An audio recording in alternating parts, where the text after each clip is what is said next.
Street tip number 1. If you feel you're in an unsafe area, keep your head up, look angry, and look like you know where you're going, even when you don't. You're much more likely to be a target if you're looking around or showing signs that you're lost. Now, I know for me, when I've been in situations like this, I don't necessarily make the angry face, but I do walk in a direction with confidence because I don't want to look like a target. I don't want to look like somebody that is lost and could easily be, pulled into something. That being said, there were a lot of people that jumped in and said, you know what? I do make brief eye contact. It kind of sends the message, I see you, I know you're there, but I keep going on. You don't keep it for like a quarter of a second. In today's video, gents, I'm sharing with you the best street tips from Reddit.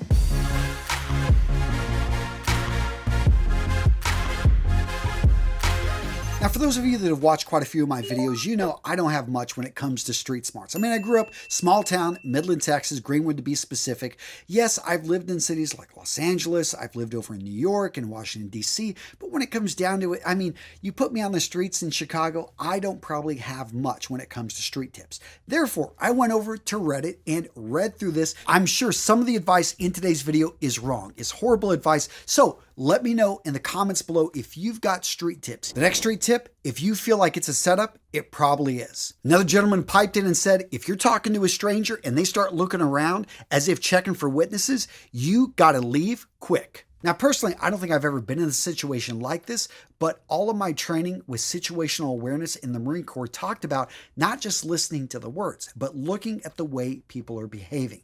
If they're saying one thing, but their eyes are doing another, you look at people's feet, and that gives you a good indication of about what's to happen and to watch out if something, and the thing is, we can oftentimes feel this. We can't pinpoint exactly what's wrong, but something feels wrong to us. If something ever feels wrong, then use that, trust your gut, and get out of that situation quick. Now, there was a great story related to this when a gentleman talked about how he met a girl at a bar, brought her back, and she was staying in the car. She said she was texting a friend, sending out all these messages, and he's like, okay, waiting there for 1 minute, 2 minutes. He asks, hey, is your friend okay? He thought she was just checking on a friend, but it got really suspicious after a few minutes. He kept saying, hey, are you going to come up? Are you going to come up?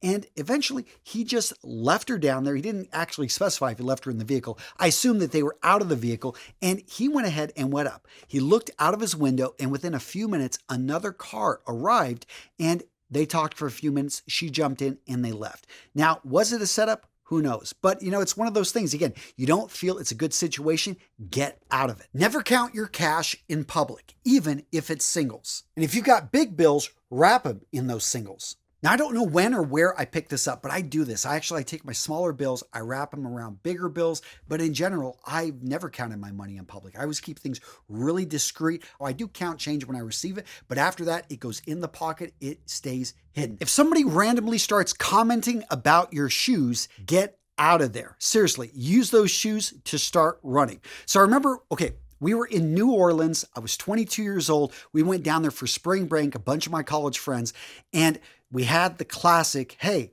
I can tell you where you got those shoes. And my friend Jason, he's like, okay, well, where did I get them? You got them on your feet in New Orleans. Pay up. The guy wanted $10 right there. We had just arrived in New Orleans, and already he's getting shaken down. Now, we're a bunch of college kids from the Midwest. We didn't know what was going on. But all of a sudden, there were 3 guys in Jason's face. And I guess we probably could have gone to back him up. But he was over there. I didn't even know what the guy was doing. We had kind of broken up as a group. And next thing I know, he's coming back really quick, red face, gave him the $10. And he is like, let's get out of here. So one guy wrote it like this: if someone is concerned about your belongings, get out of there as soon as possible. For example, if you're walking in public and someone says, hey, go around this way so you don't scuff up them nice shoes, 9 times out of 10, they're sizing you up to see if they can con you outright or take it from under the guise of being concerned about your stuff. I have to agree with this. As much as I like getting compliments on my shoes, if it's not at a business event, if it's randomly on the street, I'm just going to keep moving. Say as little as possible. I have to agree with this one. I am so bad. Once you get me talking, as you guys probably watch my videos, I have the gift of gab. I will just start talking. I will reveal all this information. This has actually worked out really bad for me in negotiations when I just reveal too much to someone that I'm going to be maybe negotiating a deal with. I'm looking at a car. You just start talking. It feels good to talk. People let you talk, but they can then use that information to better size you up, to better actually throw out the first offer. Or in the case of the street, all of a sudden they can manipulate you. They can guess information. All of a sudden, I remember one time I had what I thought a nice young man show up to my sister's door, and he's going around selling things, and he got my name. He got a little bit more information about me, and I turned down. I wasn't interested in buying his cleaning products. I found out the next day our neighbors bought the cleaning products because he said that I came over as a reference, that I had bought products from him and absolutely loved them. He had all this information about me, and I willfully had given that up, not even knowing he was going to use it to manipulate my neighbors. So you got to be careful with information you give to strangers. If you're in a confrontation, if you're in a heated discussion, and all of a sudden the person you're speaking with turns to the side, all of a sudden their hand goes down. You look down at their feet and they're, in a sense, setting one foot back. You better be ready for a punch because it's about to come. And that's one of the ways that people telegraph. Any of you guys, unless they're a trained fighter, they're going to know, hey, don't telegraph that. Most people, they're just simply they're going to say one thing, but you better watch for that punch coming from the other side. And tied with that, another gentleman says, never stand your ground and fight. Strike first and then run. If it's one-on-one, there's a good chance that you're going to get the upper hand, but most likely they are not alone. And I agree with this. I mean, you may be a great fighter. You could take on 2 people, but can you take on 5? Can you take on 7 armed people? This can get really ugly really fast, and yeah, just best to avoid this. All right, gents, whether you're using an electric, safety, or cartridge razor, consider using an aftershave balm. Applying this after you shave helps to cool the skin and prevent redness. Now, gents, the grooming products you see in today's video brought to you by Vitaman. And instead of me telling you how awesome they are, how about I put a link down in the description of today's video so you can try them for free. Seriously, gents, use that link in the description to grab a sample kit over at Vitaman for free. This street tip I absolutely love, and it's if you're parking in an unfamiliar neighborhood, always back in. If somebody tries to pull up on you, then you can easily peel off. It's harder to do that though when you got to back up and then try to throw it into drive. Now, personally, I've made a habit of always backing my vehicle in when I park. I know this is pretty popular over in Japan, other parts of Asia, and even in parts of Europe. But for me, it's just simply I'll do the work up front, and it's so easier to exit. I've read somewhere statistically you're going to have less accidents when you do this. So I just started the habit. It didn't take too long. But guys, it just, always, people ask me, why do you park like this? I'm always quick escape. And building off that last point, anytime you get into a vehicle, lock the doors. Immediately. Don't give anyone time to all of a sudden open up that passenger door and get inside and rob you. You don't want anyone to pull you out of the vehicle, carjack it. It's so easy to lock that door. Yes, they can still get in by busting a window, but that's going to give you a few seconds for you to be able to hit the gas and get out of there. The next street tip, we had a gentleman say, do not underestimate teenagers. Where I'm from, by 14, a lot of kids have already held a gun, and by 17, they've either committed a murder or have witnessed one on the streets.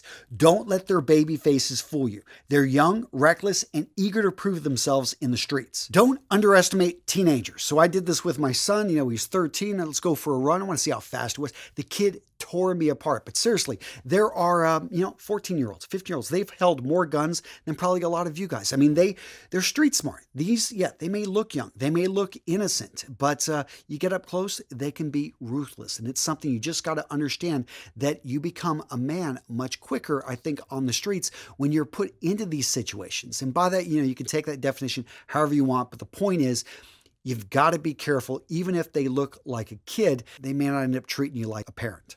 The next street tip, never yell back at a group of guys verbally harassing you. Just keep walking. Don't make a face. Don't change your walking pace. Keep going as if they're not there. And right with that, another gentleman jumped in and said, facts. I was stupid and told a group of obnoxious men to go F themselves while I was walking in a public place. I was swarmed and surrounded faster than I thought possible. A few cops broke it up, but not until I had a black eye and a busted lip. Now, when it comes to bags, a lot of people said if you're in a rough area, take your backpack. Instead of wearing it on the back, you wear it in the front. Other people talked about decoy bags and actually having their true, important things within a hidden pocket. To me, this sounds like a lot of work. I understand if maybe you're in a high pickpocket area, if you are a tourist traveling, that would maybe make sense. But I don't know. What are you guys' thoughts on this? For me, I always do try to keep things in my front pockets. I don't really put anything in my back pockets anymore. When it comes to backpacks, though, I just keep moving quickly, confidently. And the way I figure it is you don't have to be, there's other easier targets around. So usually if I'm with my family though, a little bit different story. And I guess I could talk about that probably in a separate video, but yes, when you're traveling with kids and a wife, I just pay for the Uber. I pay for the secure transportation so I don't have to deal with that craziness. And speaking of Ubers, a lot of people pointed out, which is rightly so, make sure that you get into the right vehicle. Identify who the driver is. Make sure it matches up. Make sure the full plates match up. So many times, and you've heard these horror stories about people getting in and then getting locked in there or getting robbed or, just cars floating around, identifying someone that looks like they're waiting for a ride, pulling up and just letting them get in and then robbing them. Yeah. So for me, it is something I always look at the first couple letters. I look at the last couple letters. And when I get in, I always greet the driver by their name. I always think it's a nice thing. And they actually do a pretty good job as well, asking who I am, and boom, we're good to go. Now, what about a street tip that has nothing to do with getting murdered? Well, how about if you're looking for a bathroom? Who's going to know where all the bathrooms? Doormen, anyone that's operating a street cart, security guards, people you see just working and standing outside, these guys know where the closest public bathroom is, and they're a great person to ask, especially again, if you're with kids, you're traveling with someone that has a small bladder, you're going to need to find those bathrooms. Now, this street tip was new to me, and the guy said basically walk on the road if you're in a really shady neighborhood and it's late at night, not in traffic, but away from alleyways and entrances. Another gentleman said, yeah, rough neighborhoods usually have poorly maintained sidewalks that are uneven. You can trip and fall, and you just never know what's in the shadows. So by being in the road, you're going to be in a more lit way, and it's a straight line. Next up, let's talk about attractive women. If random attractive women come up and ask you for directions, watch out for their partner behind you or going into your car to take what they can grab. Another gentleman who had just returned from Vegas said, walking through the city, I had not one but two women approach me saying, my car won't start. Would you come into this alley and help me fix it? I was like, nope, and kept walking. Now, this street tip I thought was pretty smart, and it said, if you see somebody violating a social norm, such as blasting music on the subway or taking a phone call in the movie theater, understand that they have no problem violating social norms. So therefore, when it comes to violence, are they going to be fine with that? There's an increased likelihood that the answer is yes. And this one makes a lot of sense because you always hear these stories about people confronting somebody because they didn't like the way they were behaving. You got to ask yourself before you do this, is it worth it? Are you ready for the consequences, for the stakes on this confrontation to go much higher? My answer is simply ignore it, call the management, let somebody else deal with this unless you are backed into a corner. Now, this next street tip went like this. If you're in the hood and you see kids playing outside, you're probably safe. But there's lots of people outside, no kids, be super cautious and walk with a purpose. If it's empty or if it's only teenagers and young adults around, get out ASAP. Now, personally, I've never experienced anything like this, but one guy jumped in and said, I lived in South Central for a while, and although I never personally experienced anything that bad, this is exactly how I describe it. The energy can just change at a moment's notice. I remember one day going out for groceries at the store around the corner. The parents were walking around with their kids, ice cream trucks are out, and then when I finished shopping, there was a noticeable shift in energy, like something just felt darker. Everyone was gone and it just felt eerie. I went home and then like 20 minutes later, heard a bunch of sirens and found out a dude across the street got shot and died. Now, this next tip is just practical. It applies to business, it applies to the street, and that is get the money up front, or at least have them show you the product that you're going to get for the money. Don't take their word for it, and people that say they're going to pay you later, they're probably not going to. Another gentleman jumped in, and make sure to count it when you get the money. You want to make sure that you were paid right up front, because if you weren't, good luck getting that. And I have to agree, in business, I've had this happen multiple times. Somebody promises they'll pay me later. Very unlikely I ever get it. And once you give up the goods, yeah, you lose all the leverage. Have anyone seen War Dogs? Jonah Hill, that when he goes in and he basically, asks, he tries to get some marijuana, and those guys, take his money and then act like he's not even there. Kind of forget the whole transaction happened. Yeah, pretty funny scene. I love it when he goes back as well with the gun. All right, Jen, so what did I miss? What street tips would you add to this video? Let me know in the comments below. Now, some of these street tips are really simple. One guy said that, hey, if somebody approaches you and says, hey man, I ain't gonna rob you, then understand they're probably going to rob you. Another gentleman said similarly, if somebody asks you for help, but you need to follow them around the corner to help them, don't. Politely say you're late for a meeting and keep walking. Know where the exits are at all times. Now, I actually just talked about this in a video not too long ago. This is a habit. I like to sit at the back of the restaurant with my back to the wall. I don't want anyone coming up to me that I can't see them coming. And I always look for the exits. Airplanes, buses, any type of, it's just, I think, important to be able to escape if you need to. Apparently, stairways are some of the most dangerous places in the city. Tons of muggings, tons of rapes happen right in stairways. And everyone's saying, it's because there's not a whole lot of cameras there. It's an area in which there's just less eyes, less traffic, less people. So again, be careful if you're going into a stairway. Make sure it's clear. Probably make sure you're with somebody. And if you're in there, get out quick. The next street tip, blend in everywhere, even if you're faking it. And if you're faking it, get out as soon as you inconspicuously can. And you have another gentleman jump in. My wife never understands why I say this. Her natural inclination when traveling is to unfurl a huge paper map and erratically walk around a public square with it in front of her, looking very confused. I'm amazed she has any possessions. I have to admit, I feel this man's pain when I've been out with people in my family as well, but sometimes it just is what it is. That being said, I'm curious, would you guys actually like to see me make a video on the gray man? If you're not familiar in the concealed carry, the whole preparation area, they talk about basically a man that isn't noticed, a man that's inconspicuous, a man that can dress. Because a lot of people ask me, hey, is it important? You should always look good. I think it is important, but there are times when you want to downplay it, when you want to just blend in. If somebody asks you for the time, don't pull out your phone or check your watch. They're looking to catch you off guard and possibly rob you.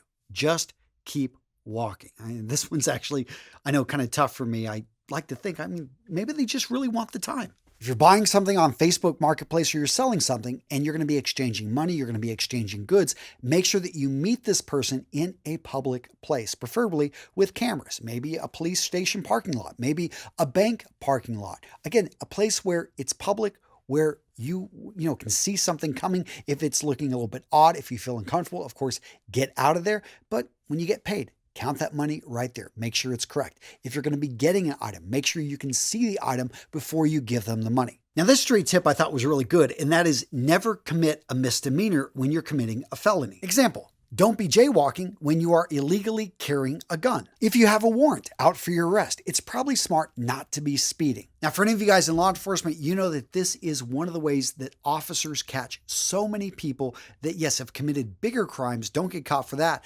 but they catch them with the small crime. They run the numbers, they do the background check. All of a sudden, the stuff pops up and boom, that person is going to jail for a while. The next street tip, if somebody goes to hand you something, don't just accept it by default. In fact, this is tough for a lot of people. You see it because of those guys out always handing out those flyers that you don't need. Well, that's best case. Worst case, you could hand it something and that person demands money on the spot. You just accepted what I gave you.